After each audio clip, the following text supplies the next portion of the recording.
सब में हो सहयोग भावना,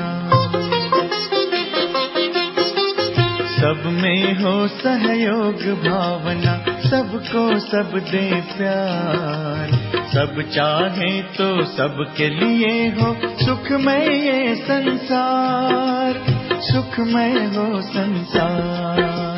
सब में हो सहयोग भावना, सबको सब दे प्यार, सब चाहे तो सबके लिए हो सुखमय ये संसार, सुखमय हो संसार।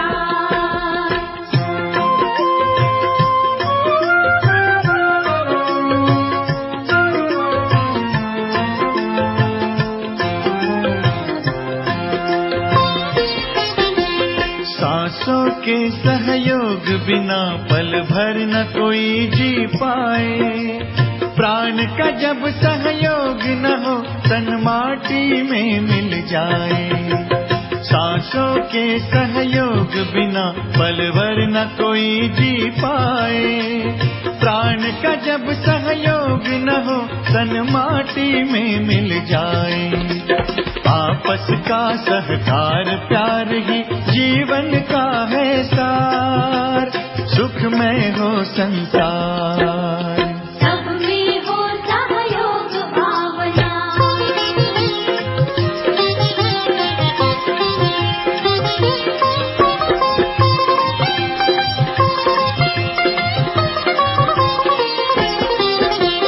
जुआ नहीं है ये जीवन, कोई हारे कोई जीते, मिलकर ऐसा जियो कि सबकी हंसते गाते बीते।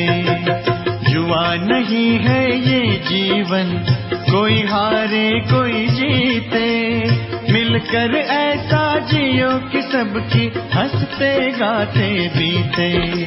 धरती पर सबको सुख से जीने का है अधिकार, सुखमय हो संसार। सब में हो सहयोग भावना, सबको सब दे प्यार, सब चाहे तो सबके लिए हो सुखमय ये संसार, सुखमय हो संसार, सुखमय हो संसार, सुखमय हो संसार, सुखमय हो संसार, सुखमय हो संसार। ओम शांति। 16 फेब्रुआरी 2021 आजिर साकार महावाक्य। बाबा कहउछंती, मिठे बच्ची तुमे माने निजर जीवनर डोराकू एकमात्र बाबांक सहित बांधी देइछ। तुमर संपर्क जणंक सहित रहिछि, तेणु तुमको जणंक सहित ही संबंध रक्षा करिबाकू हेबो। आजिर प्रश्न, संगम जुगरे आत्मा निजर जीवनर डोर परमात्मांक सहित जोड़ी थाए। एही प्रथा अज्ञान अर्थात भक्तिरे मध्य केउ नियम द्वारा पालन होई आसुछि? उत्तर, विवाह समयरे स्त्रीर पणतकू स्वामी सहित बांधी देइथांती। स्त्री भावी थाए सारा जीवन एहांक साथी होई रहिबी। तुमे माने तो एबे तुमर पणतकू बाबांक सहित जोड़ी देइछ। तुमे जानिछ अधाकल्प पाई आमर पालना बाबांक द्वारा हेबो। आजिर गीत जीवन डोर तुम्ही संग बांधी। ओम शांति।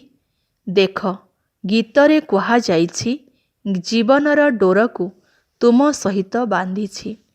जेपरि कौनसी कन्या निजर जीवनर डोरकू पति सहित बांधी थाए, भावी थाए जे जीवन सारा तांकर साथीरे रहिबी। तांकू अर्थात स्वामी को स्त्रीर पालना करिबाकू पड़ी थाए। एमिति नुहे कि स्त्री को स्वामीर भरण पोषण करिबाकू पड़िबो ना, सारा जीवन स्वामी को ही पालना करिबाकू हेबो।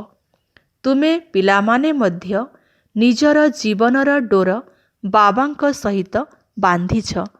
ତାଙ୍କୁ ବେହଦ୍ର ବାବା କୁହ, ଶିକ୍ଷକ କୁହ, ଗୁରୁ କୁହ, ଯାହା କିଛି ବି କୁହ। ଏହା ହେଲା ଆତ୍ମାମାନଙ୍କର ଜୀବନର ଡୋର ପରମାତ୍ମାଙ୍କ ସହିତ ବାନ୍ଧିବାର କଥା। ତାହା ହେଲା ବିନାଶୀ ଦୁନିଆର ସ୍ଥୂଳ କଥା। ଏହା ହେଲା ସୂକ୍ଷ୍ମ କଥା। କନ୍ୟାର ଜୀବନର ଡୋର ପତି ସହିତ ବାନ୍ଧି ଦିଆଯାଏ। ସିଏ ତାଙ୍କ ଘରକୁ ଯାଇଥାଏ। ଦେଖ, ଏଠାରେ ପ୍ରତ୍ୟେକ କଥାକୁ ବୁଝିବା ପାଇଁ ବୁଦ୍ଧି ଦରକାର। କଳିଯୁଗରେ ହେଲା ସବୁକିଛି ଆସୁରୀ ମତର କଥା। ତୁମେ ଜାଣିଛ ଯେ ଆମେ ନିଜର ଜୀବନର ଡୋରକୁ ଜଣଙ୍କ ସହିତ ବାନ୍ଧିଛୁ। ତୁମର ସମ୍ପର୍କ ଜଣଙ୍କ ସହିତ ଅଛି। ତେଣୁ ସେହି ଜଣଙ୍କ ସହିତ ହିଁ ସମ୍ବନ୍ଧ ରକ୍ଷା କରିବାକୁ ହେବ। କାହିଁକି ନା ତାଙ୍କଠାରୁ ଆମକୁ ବହୁତ ବହୁତ ସୁଖ ମିଳିଥାଏ। ସିଏ ତ ଆମକୁ ସ୍ୱର୍ଗର ମାଲିକ କରୁଛନ୍ତି।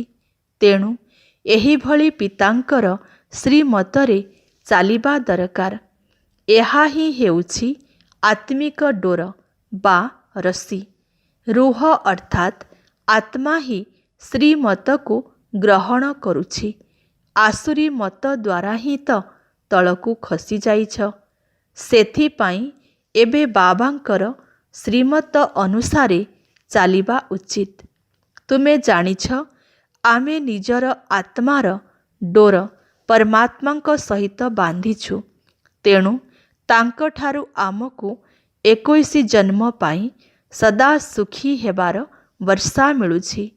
ସେହି ଅଳ୍ପ କାଳର ଜୀବନ ଡୋରକୁ ବାନ୍ଧିବା କାରଣରୁ ତ ତଳକୁ ତଳକୁ ଖସି ଆସିଛ।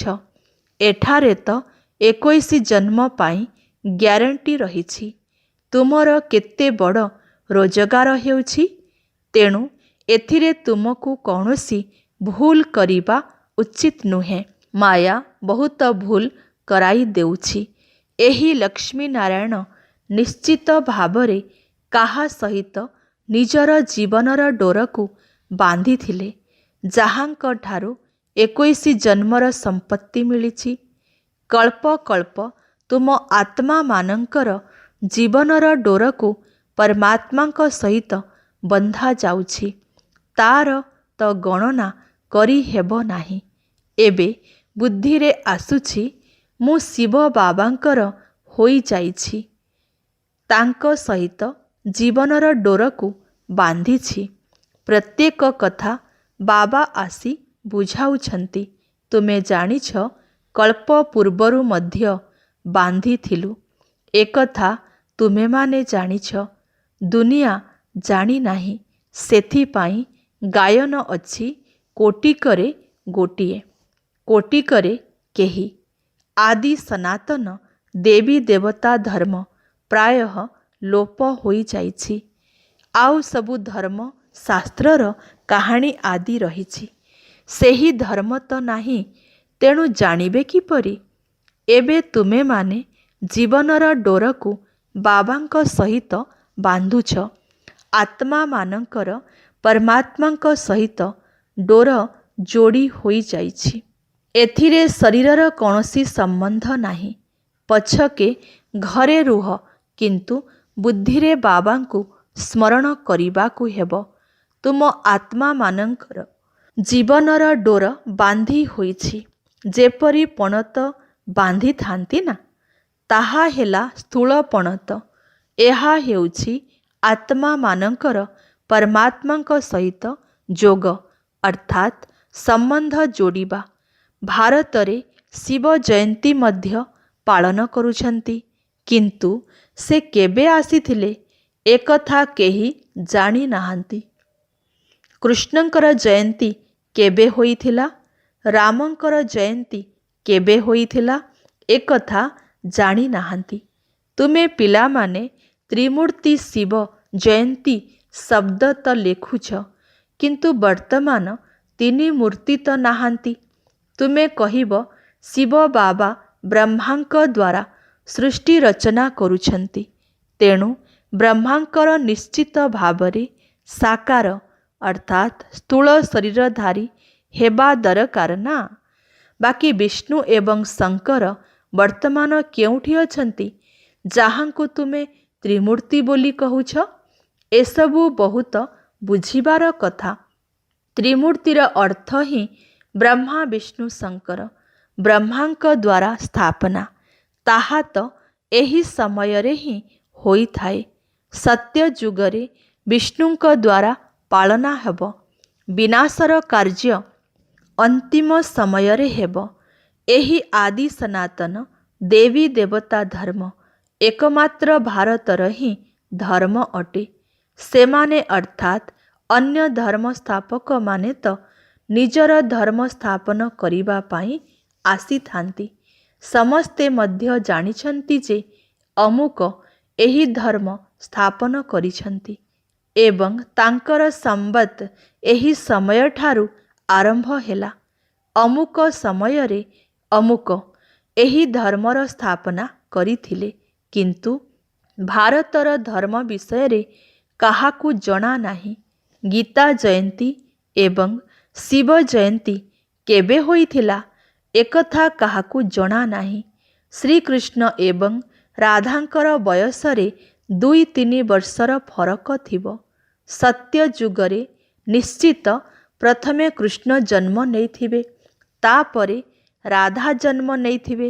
କିନ୍ତୁ ସତ୍ୟଯୁଗ କେବେ ଥିଲା ଏକଥା କାହାକୁ ଜଣା ନାହିଁ।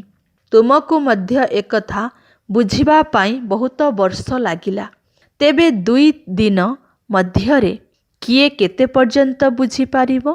ବାବା ତ ବହୁତ ସହଜ ଭାବରେ ବୁଝାଉଛନ୍ତି। ସିଏ ହେଲେ ବେହଦର ପିତା।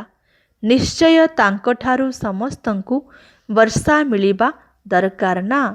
ସେଥିପାଇଁ ତାଙ୍କୁ ଗଡ଼ଫାଦର, ହେ ଈଶ୍ୱର ପିତା କହି ମନେ ପକାଉଛନ୍ତି। ଏବେ ଲକ୍ଷ୍ମୀ ନାରାୟଣଙ୍କର ମନ୍ଦିର ସବୁ ରହିଛି।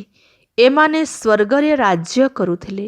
କିନ୍ତୁ ଏମାନଙ୍କୁ ଏହି ସମ୍ପତ୍ତି କିଏ ଦେଇଥିଲା? ନିଶ୍ଚିତ ସ୍ୱର୍ଗର ରଚୟିତା ହିଁ ଦେଇଥିବେ। କିନ୍ତୁ କେବେ ଅର୍ କିପରି ଦେଇଥିଲେ ତାହା କେହି ବି ଜାଣିନାହାନ୍ତି। ତୁମେ ପିଲାମାନେ ଜାଣିଛ ଯେ ଯେତେବେଳେ ସତ୍ୟଯୁଗ ଥିଲା ସେତେବେଳେ ଅନ୍ୟ କୌଣସି ଧର୍ମ ନଥିଲା। ସତ୍ୟଯୁଗରେ ଆମେ ପବିତ୍ର ଥିଲେ, କଳି ଯୁଗରେ ପତିତ। ତେବେ ବାବା ସଙ୍ଗମ ଯୁଗରେ ହିଁ ଜ୍ଞାନ ଦେଇଥିବେ, ସତ୍ୟ ଯୁଗରେ ନୁହେଁ। ସେଠାରେ ତ ପ୍ରାରବ୍ଧ ଥାଏ। ତେବେ ନିଶ୍ଚିତ ପୂର୍ବ ଜନ୍ମରେ ଜ୍ଞାନ ପ୍ରାପ୍ତ କରିଥିବେ। ତୁମେମାନେ ମଧ୍ୟ ଏବେ ଜ୍ଞାନ ପ୍ରାପ୍ତ କରୁଛ। ତୁମେ ଜାଣିଛ ଆଦି ସନାତନ ଦେବୀ ଦେବତା ଧର୍ମର ସ୍ଥାପନା ବାବା ହିଁ କରିବେ। କୃଷ୍ଣ ତ ସତ୍ୟ ଯୁଗରେ ଥିଲେ। ତାଙ୍କୁ ଏହି ପ୍ରାରବ୍ଧ କେଉଁଠୁ ମିଳିଲା? ଲକ୍ଷ୍ମୀ ନାରାୟଣ ହିଁ ରାଧେ କୃଷ୍ଣ ଥିଲେ। ଏକଥା କେହି ବି ଜାଣି ନାହାନ୍ତି। ବାବା କହୁଛନ୍ତି ଯେଉଁମାନେ କଳ୍ପ ପୂର୍ବରୁ ବୁଝିଥିଲେ ସେହିମାନେ ହିଁ ବୁଝିବେ। ଏଠାରେ ଏବେ ଅତି ମଧୁର ବୃକ୍ଷ ଅର୍ଥାତ୍ ଦୈବୀ ପରିବାରର ଚାରା ଲଗାଯାଉଛି। ତୁମେମାନେ ଜାଣିଛ ଆଜିଠାରୁ 5000 ବର୍ଷ ପୂର୍ବରୁ ମଧ୍ୟ ବାବା ଆସି ମନୁଷ୍ୟରୁ ଦେବତା କରିଥିଲେ। ଏବେ ତୁମେମାନେ କଳିଯୁଗରୁ ସତ୍ୟଯୁଗକୁ ଟ୍ରାନ୍ସଫର ହେଉଛ। ସେଥିପାଇଁ ପ୍ରଥମେ ବ୍ରାହ୍ମଣ ହେବାକୁ ପଡ଼ିବ। ବାଜୋଲି ଖେଳରେ ପାଦ ଏବଂ ଚୁଟି ଏକାଠି ହୋଇଥାଏ। ବାସ୍ତବରେ ଏବେ ଆମେ ଶୂଦ୍ରରୁ ବ୍ରାହ୍ମଣ ହୋଇଛୁ, ଅର୍ଥାତ୍ ପାଦରୁ ଚୁଟି ହୋଇଛୁ। ଯଜ୍ଞରେ ତ ନିଶ୍ଚିତ ବ୍ରାହ୍ମଣ ଦରକାର। ଏହା ଶିବ ବା ରୁଦ୍ରଙ୍କର ଯଜ୍ଞ ଅଟେ। ସେଥିପାଇଁ ରୁଦ୍ର ଜ୍ଞାନ ଯଜ୍ଞ ବୋଲି କୁହାଯାଏ। କୃଷ୍ଣ କୌଣସି ଯଜ୍ଞ ରଚନା କରିନଥିଲେ।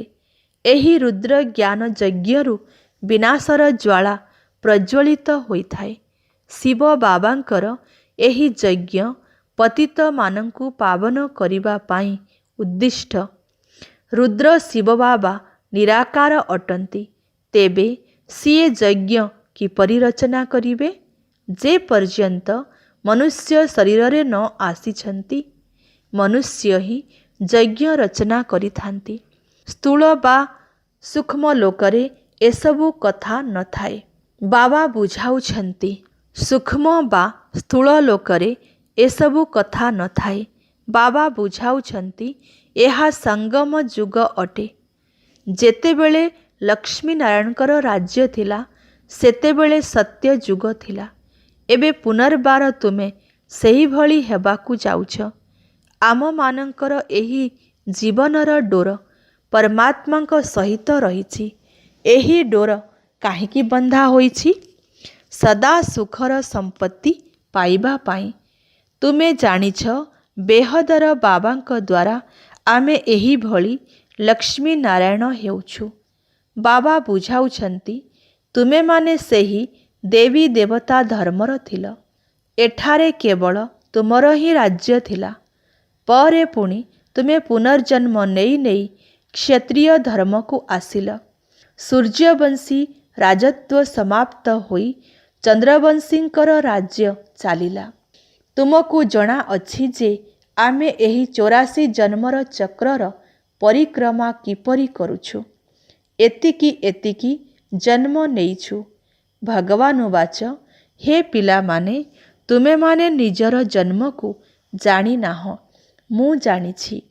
ଏବେ ଏହି ସମୟରେ ଏହି ଶରୀରରେ ବ୍ରହ୍ମାଙ୍କର ଆତ୍ମା ଏବଂ ଶିବ ପରମାତ୍ମା ଦୁଇଜଣ ଅଛନ୍ତି।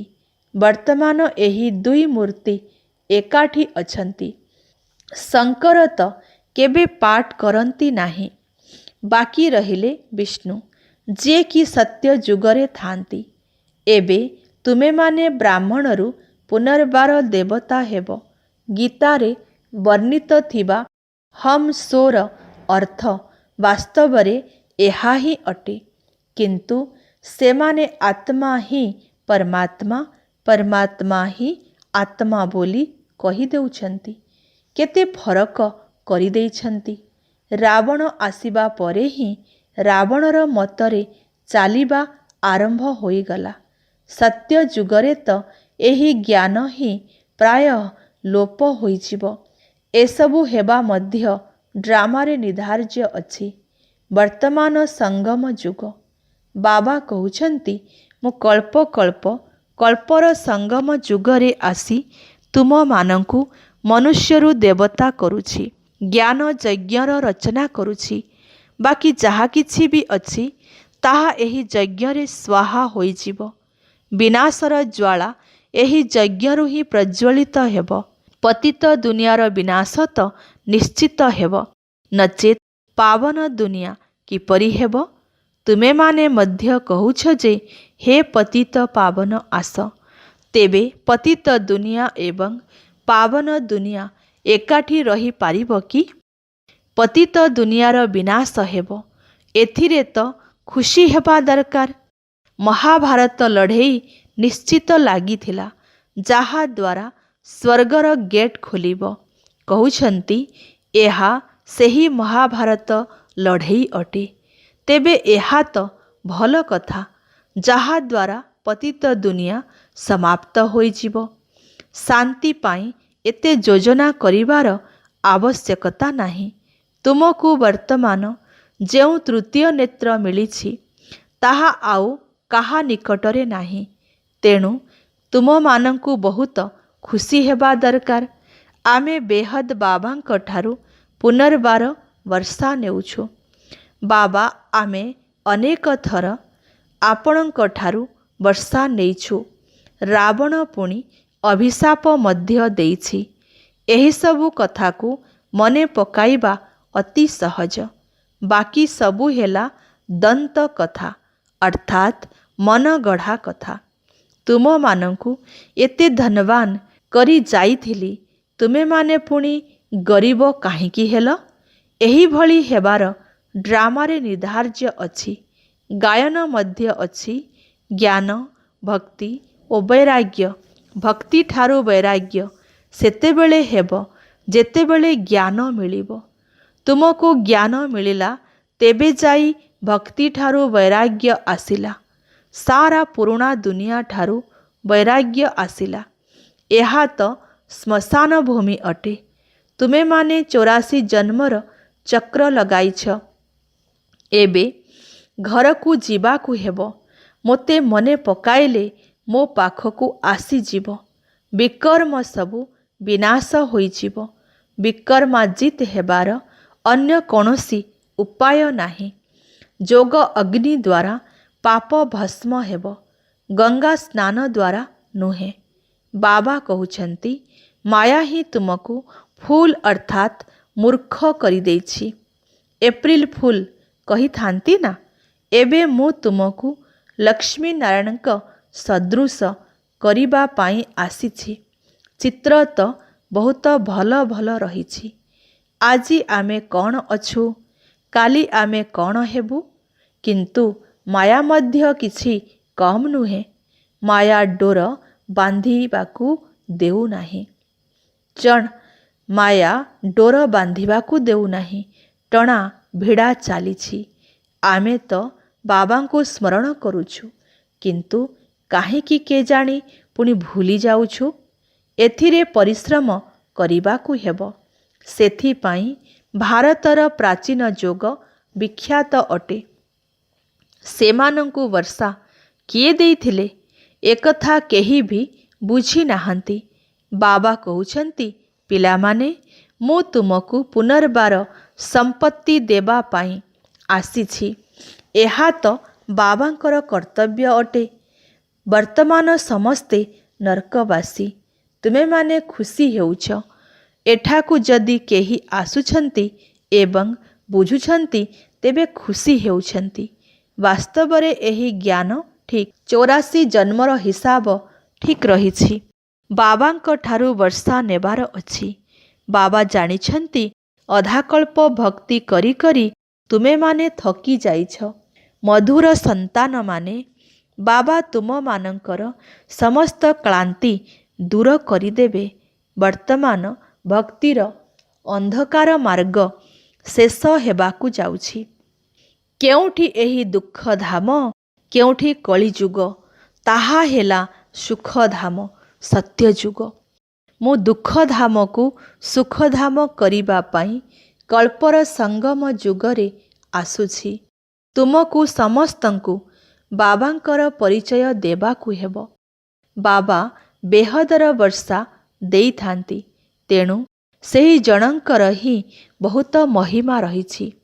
ଶିବ ବାବା ନଥିଲେ ତୁମକୁ ପବିତ୍ର କିଏ କରିଥାନ୍ତେ? ଡ୍ରାମାରେ ଏସବୁ ନିର୍ଦ୍ଧାର୍ଯ୍ୟ ଅଛି। କଳ୍ପ କଳ୍ପ ତୁମେମାନେ ମୋତେ ଡାକି ଆସିଛ, ହେ ପତିତ ପାବନ ଆସ। ଶିବଙ୍କର ଜୟନ୍ତୀ ମଧ୍ୟ ହେଉଛି। ମନୁଷ୍ୟମାନେ କହୁଛନ୍ତି ବ୍ରହ୍ମା ହିଁ ସ୍ୱର୍ଗର ସ୍ଥାପନା କରିଛନ୍ତି। ତେବେ ଶିବ କ'ଣ କରିଛନ୍ତି, ଯାହାଦ୍ୱାରା ତାଙ୍କର ଶିବ ଜୟନ୍ତୀ ପାଳନ କରୁଛନ୍ତି? କିଛି ବି ଜାଣିନାହାନ୍ତି। ତୁମ ବୁଦ୍ଧିରେ ଜ୍ଞାନ ଭଲ ଭାବରେ ଧାରଣ ହେବା ଦରକାର। ଯଦି ଜଣଙ୍କ ସହିତ ଡୋର ବାନ୍ଧିଛ, ତେବେ ଆଉ କାହା ସହିତ ବାନ୍ଧ ନାହିଁ, ନଚେତ୍ ତଳକୁ ଖସି ପଡ଼ିବ। ପାରଲୌକିକ ପିତା ଶିବ ବାବା ଅତି ସାଧାରଣ ଅଟନ୍ତି। ତାଙ୍କର କୌଣସି ଆଡ଼ମ୍ବର ନାହିଁ। ଲୌକିକ ପିତାମାନେ ତ ମଟର ଗାଡ଼ିରେ, ଉଡ଼ାଜାହାଜ ଆଦିରେ ଯିବା ଆସିବା କରିଥାନ୍ତି। ଏହି ବେହଦର ପିତା ଶିବ ବାବା କହୁଛନ୍ତି ମୁଁ ପତିତ ଦୁନିଆ, ପତିତ ଶରୀରରେ ପିଲାମାନଙ୍କର ସେବା କରିବା ପାଇଁ ଆସିଛି। ତୁମେମାନେ ଦ୍ୱାପର ଯୁଗରୁ ମୋତେ ଡାକି ଆସିଛ ଯେ ହେ ଅବିନାଶୀ ବୈଦ୍ୟ ଆସ, ଏଠାକୁ ଆସି ଆମକୁ ଜ୍ଞାନର ଇଞ୍ଜେକ୍ସନ୍ ଦିଅ। ବର୍ତ୍ତମାନ ଇଞ୍ଜେକ୍ସନ୍ ଲଗାଯାଉଛି। ବାବା କହୁଛନ୍ତି ମୋ ସହିତ ଯୋଗ ଲଗାଅ, ତେବେ ତୁମର ପାପ ସବୁ ଭସ୍ମ ହୋଇଯିବ। ବାବା ହିଁ 63 ଜନ୍ମର ଦୁଃଖହର୍ତ୍ତା ଏବଂ 21 ଜନ୍ମର ସୁଖକର୍ତ୍ତା ମଧ୍ୟ ଅଟନ୍ତି। ଆଚ୍ଛା, ମିଠା ମିଠା ଶିକିଲଧେ ସନ୍ତାନମାନଙ୍କ ପ୍ରତି ମାତା ପିତା ବାପ ଦାଦାଙ୍କର ମଧୁର ସ୍ନେହଭରା ସ୍ମୃତି ଏବଂ ସୁପ୍ରଭାତ। ଆତ୍ମିକ ପିତାଙ୍କର ଆତ୍ମିକ ସନ୍ତାନମାନଙ୍କୁ नमस्ते। आत्मिक संतान मानकर आत्मिक पितांकु नमस्ते। धारणा पाई मुख्य सारांश 1 नंबर, निजर बुद्धि रूपी आत्मिक डोर को एकमात्र बाबांक सहित ही बांधिबाकू हेब। जनकर ही श्रीमत अनुसारे चालिबाकू हेब। 2 नंबर, आमे माने मिठारू मिठा वृक्ष अर्थात दैवी परिवारर कलमी चारा लगाउछु। सेथिपाई प्रथमे निजकु ही बहुत बहुत मिठा करिबाकू हेब। जोगर जात्रारे तत्पर रही विकर्म विनाश करिबाकू हेब।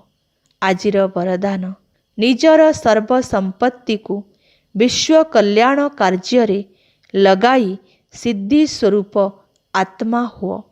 विस्तार, जेहेतु निजर लौकिक प्रवृत्ति रे अर्थात घर गृहस्थ कार्य निजर विनाशी अर्थात शारीरिक स्वभाव संस्कारर बसीभूत होई करुथिबा कार्य बहुत समय लगाई देइछ।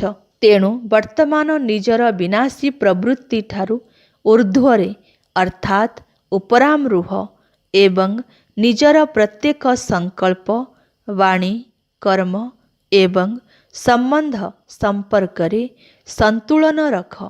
तेबे निजर सर्व संपत्तिर मित व्ययित द्वारा कम खर्चरे अधिक प्राप्ति करि पारिब।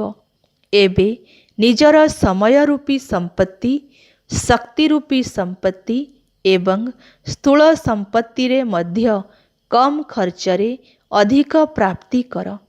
एगुड़िकु निज परिवर्ते विश्व कल्याण कार्य व्यवहार कर। तेबे सिद्धि स्वरूप होइजिब।